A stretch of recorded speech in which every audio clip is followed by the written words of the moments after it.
Last year, several University of Kentucky graduate students have been fighting for a pay increase for graduate workers.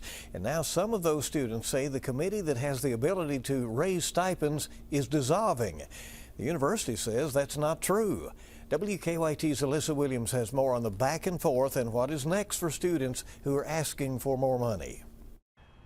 My grievance is that none of us can afford to live on the stipends that we're offered. Annika Jensen is one of the graduate students at UK who has been fighting for a pay increase for graduate workers. The average graduate worker at the University of Kentucky makes roughly $18,000 a year. UK says they use different systems like the Oklahoma State Graduate Stipend Survey to calculate what UK's stipend should be. The problem with the Oklahoma State survey is that it is not paying us anymore. It is not paying us enough to live. The MIT living wage calculator estimates that it costs roughly $40,000 a year, or that somebody needs to make roughly $40,000 a year to survive in Lexington as a single person with no children. And Jensen says after hearing that the Graduate Stipend and Benefits Committee, the entity that oversees how much graduate workers get paid, is dissolving, this adds a new layer of problems. So they're also taking away our ability to be represented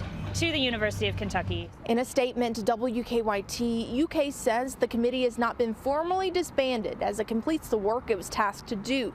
They add in that statement that the university will continue to evaluate stipends each year to ensure they are at or above their benchmarks. Jensen says regardless if the committee exists or not, they're not done fighting.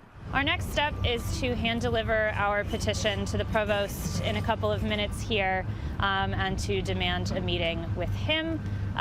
We will continue to organize after the break. In Lexington, Alyssa Williams, WKYT. Now, Jensen adds that UK will not allow graduate workers to seek outside employment, so that makes it harder for them to make ends meet.